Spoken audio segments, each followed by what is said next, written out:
Hello guys, welcome back and स्वागत आपका एक और नई वीडियो में। तो आज का दिन ना बड़ा स्पेशल है क्योंकि हम मंस्टेक में ना हम थोड़ा सा आगे बढ़ गए। हम कितना आगे बढ़ गए हैं ये भी बात है। हम कितना आगे बढ़ गए अभी बताते हैं। मर्न जो होता है ना उसमें हम अब आर को कंप्लीट करके हम कहाँ बढ़ गए हैं? नोड की तरफ। N N for node, exactly. हम बढ़ चुके हैं इसमें नोड की तरफ। तो सोचो, अब मैं तुम्हें एक चीज बताऊं। ये है नोट जेएस। सो जो तुम्हारे पास ना एक वेटर है रेस्टोरेंट में, वो कस्टमर से ऑर्डर लेता है, ठीक है, किचन को देता है, और कहाँ रेडी होने पे वापस कस्टमर को देता है, ठीक है, और खाना रेडी होने पे क्या करता है? वापस कस्टमर को देता है। बिल्कुल इसी तरीके से नोड जेएस काम करता है इंटरनेट के लिए। कहने का मतलब क्या है? तो समझो कि नोड जेएस क्या है। नोड जेएस कुछ भी नहीं है। नोड जेएस सिर्फ एक रन टाइम एनवायरमेंट है। Runtime environment for whom? For JavaScript. क्यों? क्योंकि जावास्क्रिप्ट जो है वो एक ब्राउजर लैंग्वेज है। जावास्क्रिप्ट ब्राउजर से बाहर नहीं चल सकती थी जब तक नोड जेएस नहीं आया था। और नोड जेएस जब से आया है तो नोड जेएस जो है वो जावास्क्रिप्ट को ब्राउजर से बाहर चलाने में मदद करती है। समझ में आया? नोड जेएस क्या है? नोड जेएस ब्राउजर से बाहर चलाने में मदद करती है जावास्क्रिप्ट। ये है नोड जेएस। अब नोड जेएस है क्या? नोड जेएस एक रन टाइम एनवायरनमेंट है।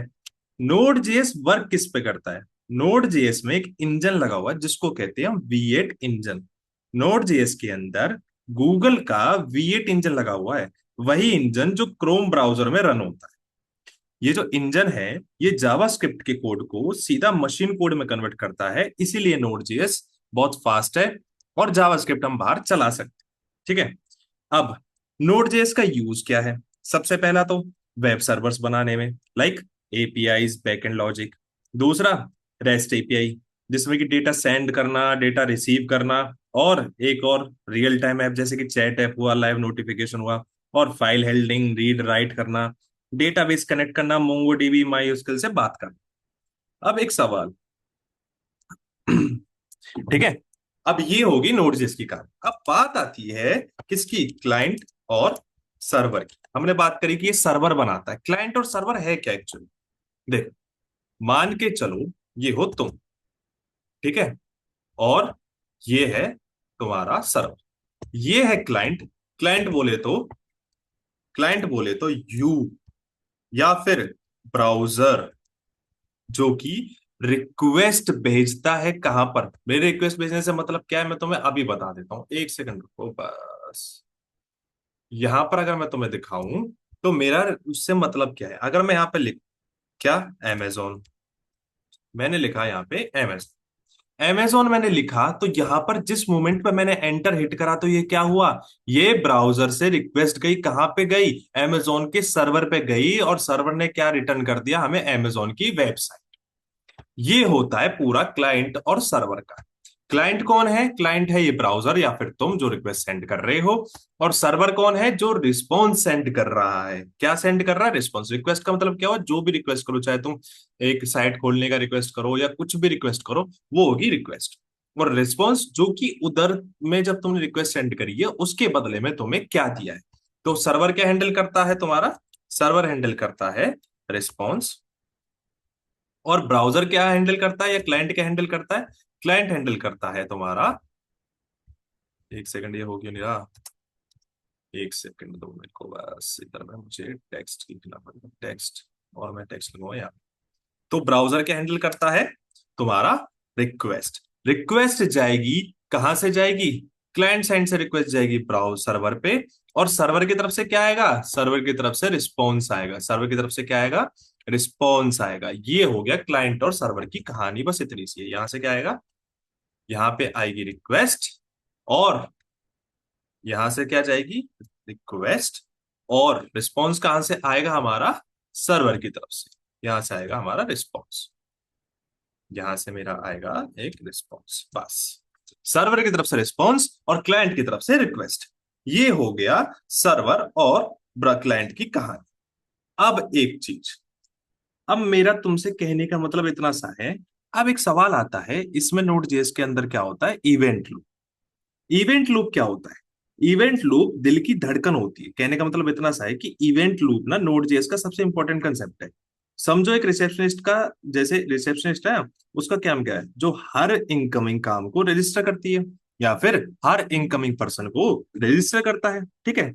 और जब काम कंप्लीट हो तो रिजल्ट डिलीवर करता है। यानी कि अगर उसने, रिसेप्शनिस्ट ने क्या करा कि भाई एक काम आया, उसको उसने रजिस्टर कर लिया, और जब काम हो गया तो उसका जो रिजल्ट आया उसने उसको भी लिख लिया, तो ये होगी रिसेप्शनिस्ट। उसी तरीके से तुम्हारे इवेंट लूप भी काम करते हैं। पहला क्या होगा इवेंट लूप में, पहला स्टेप सिंपल है, रिक्वेस्ट आई, इवेंट क्यूब में जाती है, और फिर क्या होता है, इवेंट लूप उसे पिक करता है, और अगर आईओ है यानी कि फाइल डीबी नेटवर्क, तो उसमें क्या होता है, फिर उसको बैकग्राउंड में रन करता है, ठीक है। अब मेन थ्रेड आगे बढ़ी है और नेक्स्ट रिक्वेस्ट उठाता है, यानी कि जो पहली रिक्वेस्ट आई है वो आगे बढ़ जाती है और फिर दूसरी रिक्वेस्ट उठा लेता है। एंड इस बीच में बैकग्राउंड में जो टास्क है वो कंप्लीट होता रहता है और कॉल बैक क्यू में आता है, एग्जीक्यूट होता है। इस तरीके से चीजें चलती हैं हमारे सर्वर में या फिर हमारे इवेंट लूप में। इवेंट लूप में क्या है, कुछ नहीं है, रिक्वेस्ट आती है, वो इवेंट क्यू में जाती है, अगर इवेंट लूप उसे पिक करता है, अगर वो बड़ी रिक्वेस्ट है तो उसको साइड में रख देता है, इतने दूसरी रिक्वेस्ट आ जाती है मेन थ्रेड में, बाकी रिक्वेस्ट दूसरे थ्रेड में चलती रहती है। इस तरीके से चीजें वर्क करती है, यानी कि अगर एक काम बड़ा है तो उसको साइड में रख के उसको एग्जीक्यूट करते रहो, जो दूसरा काम छोटा है उसको लगातार चलाते रहो। ये चीजें होती हैं। समझ में आया? ठीक है, अब आगे बढ़ते हैं। क्लाइंट और सर्वर मैंने बता दिया, फिर से बता देता हूं। तुम कभी स्विगी पे खाना ऑर्डर किया तुमने? तुम हो क्लाइंट, और स्विगी का जो सर्वर है जो ऑर्डर प्रोसेस करता है वो है एक सर्वर। यही है क्लाइंट और सर्वर मॉडल। क्लाइंट और सर्वर में फर्क क्या है, सिंपल सी बात है। क्लाइंट कौन है, ब्राउजर या ऐप जो तुम्हारे पास है। सर्वर कंप्यूटर जो डेटा रखता है, और क्या करता है, क्लाइंट रिक्वेस्ट भेजता है, और सर्वर क्या करता है, रिक्वेस्ट को रिसीव करता है और रिस्पॉन्स देता है। और एग्जाम्पल के बता दो, जैसे कि हमने अभी डाला था ना इधर अमेजोन, तो उसी तरीके से ये तुम्हारा एग्जाम्पल हो गया कि अमेजोन डाला, तो उसके बाद में अमेजोन के सर्वर ने रिस्पॉन्स करा और तुम्हें यहाँ पे रिक्वेस्ट तुम्हारी फुलफिल कर दी। समझ में आया? हो गया। क्या ये क्लाइंट जो हमेशा ऑन रहता है? क्या सर्वर तुम अपना जो ब्राउजर है हमेशा ऑन रखते हो? नहीं नहीं, ये तभी करते हो जब तुम यहाँ पे कुछ भी चाहिए हो, तुम उस टाइम पे इधर से रिक्वेस्ट भेजते हो, उधर से रिस्पॉन्स आता है। इस तरीके से चीजें होती। अब बात आ जाती है इसमें एक और चीज की, जो कि अगर तुमने कभी देखा हो, अगर मैं इस पे भी दिखाऊं, तो यहाँ पर एक एचटीटीपी करके लिखा है। तो एचटीटीपी है क्या? एचटीटीपी का मतलब है हाइपर टेक्स्ट ट्रांसफर प्रोटोकॉल, जो कि इंटरनेट पे डेटा भेजने का रूल या फिर लैंग्वेज है। एक प्रोटोकॉल है, प्रोटोकॉल का मतलब हो गया सीधा सीधा रूल है। जैसे कि इंडिया पाकिस्तान में एक लेटर भेजना है, ठीक है, इंडिया पाकिस्तान को एक लेटर भेजना है तो उसके कुछ रूल्स होते हैं, एनवलप होना चाहिए, एड्रेस होना चाहिए, इस तरीके से चीजें होती हैं। वैसे ही एचटीटीपी के रूल्स हैं कि इंटरनेट पे डेटा कैसे भेजना है। इसी तरीके से एचटीटीपी रूल, अगर एचटीटीपी ना हो ना, तो तुम इधर में कुछ भी नहीं कर सकते उसके रूल के बिना। अगर एचटीटीपी है इसीलिए तुम उसमें रूल के अंडर चलना पड़ता है। अगर एचटीटीपी के रूल फॉलो नहीं करोगे तो तुम ब्राउजर में या इंटरनेट में कुछ भी नहीं कर पाओगे। ये हो गए एचटीटीपी के रूल्स। एचटीटीपी कुछ मेथड्स भी देता है, जैसे कि गेट, पोस्ट, पुट, पैच और डिलीट। गेट का मतलब हो गया डेटा मांगो सर्वर से, और एग्जाम्पल के तौर पे मान के चलो कि तुमने डेटा मांगा सर्वर से, क्या मांगा तुमने, प्रोडक्ट्स का डेटा मांगा, तो सर्वर ने तुम्हें क्या रिस्पॉन्स दे दिया, प्रोडक्ट की लिस्ट दे दी। जैसे कि यहाँ पर आ रहा है, तुमने यहाँ पे इसको बोला, सर्वर से रिक्वेस्ट करी कि मेरे को यहाँ पर जैसे ये आ रहा है ना, मैं कुछ भी दिखा देता हूँ। ये मैंने इसकी रिक्वेस्ट करी तो इसने मुझे प्रोडक्ट की डिटेल पकड़ा दी, ये हो गया गेट, कि यहां से मेरी रिक्वेस्ट गई और वहां से मेरे पास में प्रोडक्ट की लिस्ट आ गई। अब पोस्ट का क्या मतलब होता है, कि तुम सर्वर पे कोई नया डेटा भेज रहे हो सर्वर को। जैसे कि तुम मान के चलो तुम कहीं पर लॉग इन कर रजिस्टर करते हो, तो तुम सर्वर के पास भेज रहे हो कि मैं एक न्यू यूजर हूं और मेरे को रजिस्टर कर दो। पुट क्या होता है, पूरा डेटा अपडेट करता है और प्रोफाइल पूरी अपडेट करो। मेरे कहने का मतलब है कि इसमें जो पुट है ना, वो क्या करेगा, जैसे हमारे पास में मान के चलो पूरी कंप्लीट एक लिस्ट है यूजर्स की, तो उस कंप्लीट लिस्ट को वो अपडेट कर देगा। समझ में आया? पुट का काम है कंप्लीट लिस्ट को अपडेट करना। अब इसने ऊपर ऊपर से सुनो, जब धीरे धीरे हम आगे बढ़ेंगे, जब इन सारे राउट्स को बनाएंगे, तो तुम्हें हर एक चीज समझाऊंगा मैं इसमें। अभी थोड़ा सा मैं तुम्हें इंट्रो दे रहा हूँ, तुम्हें क्लाइंट सर्वर समझ में आ गया क्योंकि मैंने बहुत अच्छे से समझाया है। तुम्हें गेट पोस्ट और ये पुट पैच ये होती है हमारी रिक्वेस्ट, बस इनको याद रखो अच्छे से, और आगे चल के हम इसे समझा देंगे जैसे जैसे हमारा कोड आगे बढ़े। अब ये रिक्वेस्ट भी होती है और इसमें कुछ एचटीटीपी के कोड्स भी होते हैं जिसमें कि सर्वर का जवाब होता है। मेरे कहने का मतलब है, जैसे सर्वर सिर्फ डाटा नहीं भेजता ना, वो हमें स्टेटस कोड भी देता है। जैसे कि मान के चलो, अगर तुमने सब कुछ तुम्हारा ठीक रहा, तुमने कोई रिक्वेस्ट भेजी, तो उसका रिस्पॉन्स क्या आ जाएगा यहाँ पर? उसका रिस्पॉन्स आ जाएगा, रिस्पॉन्स आएगा यहाँ पे 200 स्टेटस कोड में, 200 ओके। ये हो गया स्टेटस कोड का ओके वर्जन, यानी कि सब कुछ ठीक है, सब कुछ सही हुआ है।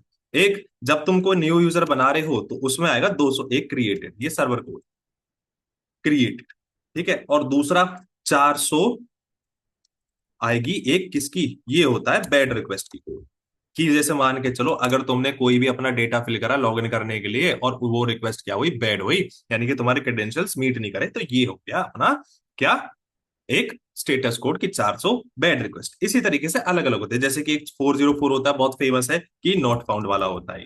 इस तरीके से चीजें यहाँ पर सब सेटल होती हैं और ऐसी ही चीजें चलती हैं। तो तुम्हें समझ में आया, क्या क्या समझ में आ गया कि वो क्लाइंट और सर्वर क्या होता है, रिक्वेस्ट क्या होती है, रिस्पॉन्स क्या होता है, और इसमें कौन कौन से मेथड होते हैं। अभी मेथड के नाम तुम्हें पता है, कोई दिक्कत नहीं है, डिटेल में बात करेंगे आने वाली वीडियोस में। और तुम्हें स्टेटस कोड पता चल गया। स्टेटस कोड सिर्फ इतनी सी चीज है, अगर कोई भी चीज तुम्हारी सक्सेसफुल हो रही है तो उसके साथ में तुम एक स्टेटस कोड भेजोगे, ताकि तुम्हें पता चले। जैसे 200 का मतलब है ओके, ये तुम सक्सेसफुली चीज होगी, 201 का क्रिएटेड, ठीक है। 400 की बैड रिक्वेस्ट, अगर तुमने कोई भी ऐसी कोई रिक्वेस्ट करी है जो कि सही नहीं है, यानी कि अगर तुमने लॉग इन करा तुम्हारे क्रेडेंशियल्स मैच नहीं करे, तो 400 की बैड रिक्वेस्ट आ जाएगी। नॉट फाउंड होता है जैसे तुमने कोई रिक्वेस्ट भेजी और उसके बदले में कोई भी रिस्पॉन्स नहीं आया या फिर वो चीज नहीं मिली, वो होता है नॉट फाउंड। समझ में आया? चलो, बहुत बढ़िया। अगली वीडियो में हम इन्हीं सब की मदद से एक सर्वर बनाकर देखेंगे, किसकी मदद से, नोड जेएस में बनाएंगे, और किस तरीके से बनाते हैं वो हम अगली वीडियो में समझने वाले हैं। एचटीटीपी तुम्हें बता दिया, एक प्रोटोकॉल होता है, एक रूल होता है, जिसके रूल के अकॉर्डिंग सारा इंटरनेट पे तुम काम करते हो या फिर डेटा इधर से उधर जाता है। इंटरनेट उसी रूल पे काम करता है। अगर तुम उस रूल के अंडर काम नहीं करोगे तो इंटरनेट पे तुम कुछ नहीं कर सकते। चलो, बहुत बढ़िया। ये सारी चीजें हमने समझ ली है, तो अभी के लिए सिर्फ इतना ही। अब मिलते हैं अगली वीडियो में, तब तक के लिए ध्यान रखें, बाय बाय, गुड नाइट।